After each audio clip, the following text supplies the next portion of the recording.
আসসালামু আলাইকুম, আমি সজল। সবাই কেমন আছেন? আজকে আমি এই ব্রিজটা ভ্রমণ করব। আর এই পিছনে যেটা দেখতেছেন সেটা একটা পাহাড়ের মতো একটা ফিল দিচ্ছে। আর এই যে রেল ব্রিজ দেখতেছেন এইটাই আজকে আমি ভ্রমণ করতে যাচ্ছি। তো চলেন এইটা আগে উঠি। তো আমরা উঠে পড়ছি উপরে। আর এই জায়গাটা অনেক পিছলে ছিল, বৃষ্টি বাদলের দিন, ওই খাত খাত ছিল বলে উঠতে পারছি। আর এখানে কিন্তু অনেক উঁচা, এমনিতেও দেখেন অনেক উঁচা। আর জায়গাটা অনেক সুন্দর। এখন আমরা উপরে উঠবো, তো আপনারা দেখতে থাকেন। ভাই উপরে এসে দেখি ভিতরে ঢোকার রাস্তাটাই বন্ধ। আর আমি যখন ভাবছি ভিতরে ঢুকবো আর আপনাদের দেখাবো, আর এখানে কিছু করার থাকে না, একটু চিটিং করে ঢোকাই লাগলো। তো হাঁটতে হাঁটতে আমরা অনেকটা দূর চলে এসেছি। আর এই জায়গা দেখতেছেন ভিউটা, এই জায়গা নারকেল গাছ দিয়া ভরা, মানে অনেক নারকেল গাছ এই জায়গা। আর গাছপালা, অন্য অন্য গাছপালা অনেক, মানে সবুজে ভরা চারপাশটা, ঠিক আছে। ভিউটা দেখেন জাস্ট। আর এখন বৃষ্টির সময়, মানে বৃষ্টি হয়েছে এখনো, ঠিক আছে। আমরা বৃষ্টির সময় ভ্রমণে তেমন একটা ফিল নাই, মজা নাই। ছাতি নিয়েছি, ছাতি ধরা লাগছে, ঠিক আছে, ভিডিও করতে পারি নাই। আর আমরা বেশি দূর যাবো না। ওই যে দেখতেছেন ওই জায়গায় একটা ইয়ে আছে, ওটা কি বলে আমি জানি না। ওর ওর ওই পাশে যাবো, তারপরে ভিডিওটা শেষ করে দিব। তো আপনারা এইখানে ভিউটা আগে দেখেন একটু। এই যে হচ্ছে রেল ব্রিজ আমাদের। আর আরেকটা আছে রূপসা ব্রিজ, সেটা হচ্ছে ওই যে আঙ্গুলের সোজাসুজি দেখা যাচ্ছে কিনা জানি না। আর ওইখানে র্যাব 6 অ্যান্ড আরো অনেক প্রশাসনিক অনেক কিছু আছে এই জায়গাটা। আর আমাকে এই খুলনার ভিতরে কিন্তু এই দুইটা ব্রিজই আছে। এক হচ্ছে এই যে রেল ব্রিজ, আর একটা হচ্ছে রূপসা ব্রিজ। এখন রূপসা এইখানে ওঠার পারমিশন নাই আমার যা মনে হয়, কারণ ওই জায়গা তালা বন্ধ ছিল। আপনারা তো দেখছেন ওই জায়গাটা গেট দিয়ে আটকানো ছিল। আমরা তো একটু চিটিং করে ঢুকছি। আমরা একা ঢুকি না, আরো মানুষ ঢুকছে, আরো দুইটা ছেলে ঢুকছে দেখছি, সেই জন্য আমরা ঢুকছি, না ঢুকতাম না। আর এই নিয়ে আরো আমাকে দুইবার আগে আইছি। তো আসলে ভিউটা কিন্তু সবশেষে ভালোই আছে, দেখতে পাচ্ছেন। আর সামনে আছে রূপসা নদী। তো চলেন সামনে যাই, দেখতে থাকেন। আর চ্যানেলটাকে ততক্ষণ সাবস্ক্রাইব করে রাখেন, ঠিক আছে, অন্য আরো সুন্দর সুন্দর ভিডিও পাওয়ার জন্য। তো ফাইনালি আমরা এখন এর ভিতরে ঢুকবো। আর এই যে দেখতে পাচ্ছেন রূপসা নদী, ওই যে সেই নদী। আর অনেক বৃষ্টি হচ্ছে, মানে অনেক, মানে ছিটে ছিটে বৃষ্টি পড়তেছে। যদি জোরে পড়তো তাও হয়তো, কিন্তু ছিটে ছিটে বৃষ্টি পড়তেছে বলে এই সমস্যাটা বেশি হচ্ছে। আর অনেক বাতাস এই জায়গা। আজকে মঙ্গলবার বুঝলে আমরা আইছি। মঙ্গলবার আসলে ট্রেন আসে না।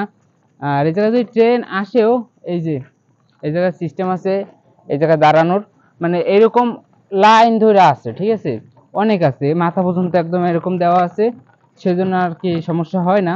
আর একটা কথা, আপনারা কেউ আসার কথা এই জায়গায় ভাববেন না, বা আপনাদের আশেপাশে যদি এরকম রেল ব্রিজ থাকে তাহলে ওঠার কথা ভাববেন না, কারণ এই জায়গায় অনেক রিস্ক থাকে। ট্রেন আসে, তেমন একটা জায়গাও নাই এই জায়গা দেখেন, শুধু এই যে দাঁড়ানোর জায়গা এইটাই। আর এই জায়গায় যদি ট্রেন যায় তাহলে দাঁড়ানোর জায়গা থাকে না তেমন একটা। আর যদি কেউ ওঠে না তাহলে সাবধানের সাথে উঠবেন, ঠিক আছে, সতর্কতার সাথে উঠবেন। এটা কিন্তু সত্যি অনেক রিস্ক। আর এই দেখেন রূপসা নদী। এই নিয়ে আমাদের আসলে 3বার ওঠা হয়েছে এই জায়গাটা। আর কাপড় চোপ, মানে একটা জামা চেঞ্জ করা দেখে আবার ভাইবেন না যে আমরা পরের দিন এসে ব্যাগে এই জামাটা ছিল, সেই জন্য এটা পরে নিছি, শীত শীত করতেছিল আমার। আর এই যে হচ্ছে রেল ব্রিজ, আর এই হচ্ছে রূপসা নদী। নদীটা দেখেন অনেক বড় এই নদী। আর ওই জায়গা আছে, আর ওই যে হচ্ছে রূপসা ব্রিজ, ভালো মতো দেখা যাচ্ছে না। যাই হোক, আসলে আপনারা ওইটা আসতে পারেন, তারপরে এই সব ব্রিজে উঠবেন না। আমি আসলে আপনাদের দেখানোর জন্য উঠছি, এছাড়া আমি উঠতাম না। আর এর আগে আমি একটা ব্লগ করছিলাম এই ব্রিজ নিয়ে, সেটা আসলে একটু সমস্যা হয়েছে ব্লগটায়, সেজন্য ছাড়তে পারি নাই। সেজন্য আরো একটা করতে আসলাম। এই মানে আপনাদের জন্যই সব করা। আর আপনারা আমার জন্য ছোট্ট একটা কাজ করবেন, চ্যানেলটাকে সাবস্ক্রাইব করে এই ভিডিওটা একটা লাইক দিয়ে রাখবেন, কমেন্ট করবেন অবশ্যই। আর আমরা এখন এইটা শেষ মাথায় যাব, আর একটু দূরে যাইয়া তারপরে ব্লগটা শেষ করব। তো যাই, হাঁটতে থাকি। ভাই রে ভাই, নিচে যে নদীটা বইছে ওর নাম রূপসা নদী। শুধু নামেই নয়, সে সত্যি রূপের সাগর। খুলনার বুক চিরে এই নদীটা হাজার বছর ধরে বয়ে চলেছে। রূপসা নদী শুধু পানি না, এই নদী খুলনার প্রাণ, খুলনার ইতিহাস। এই রূপসা নদী শুধু ইতিহাস নয়, এখনো অনেক মানুষ এই নদীর উপর নির্ভর করে বাঁচে। প্রতিদিন ভোরে জেলেরা নৌকা নিয়ে নামে এই নদীতে, জাল ফেলে মাছ ধরে তারা নিজেদের সংসার চালায়। আর এই নদীর বুকেই দাঁড়িয়ে আছে খুলনা রেল ব্রিজ, যেটার ভিডিও আপনারা এখন দেখছেন। হ্যাঁ, তো চলেন এখন আবার ভিডিওতে ব্যাক করি। তো অনেকটা পথ জার্নি করার পরে আমরা এই জায়গায় আসতে পারছি। আমরা ভাবছি আর দূরে যাব না, এই জায়গাটায় ব্লগটা শেষ করব। অনেকদিন ব্লগ দেওয়া হয় না, তাই ভাবলাম একটা ব্লগ ভিডিও বানাই, তাই এই জায়গায় আসা, সেই জন্যই আর কি। আমি একটু অসুস্থ ছিলাম, সেই জন্য আর ব্লগ ভিডিও বানাইতে পারি নাই। তো এই ব্লগটা আপনাদের কাছে কেমন লাগছে সবাই কমেন্টে জানাবেন। আবারও বলতেছি কেউ এখানে ওঠার রিস্ক নেবেন না, আর যদি কেউ ওঠার চিন্তা ভাবনা করেন তাহলে সেফটি সহকারে উঠবেন।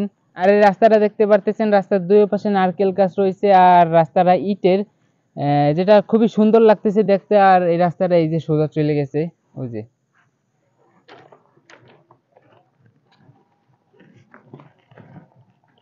এই যে সেই রাস্তাটা, মানে ভালো একটা মানে সুন্দর একটা রাস্তা আর কি। তো আমরা এখন এই বাসায় চলে যাব। তো সবাই ভালো থাকবেন, সুস্থ থাকবেন, আর নেক্সট ব্লগটা কোন জায়গার চান কমেন্টে জানান। তো আবারও বলতেছি আমার চ্যানেলটা সাবস্ক্রাইব করে পাশেই থাকবেন। আসসালামু আলাইকুম।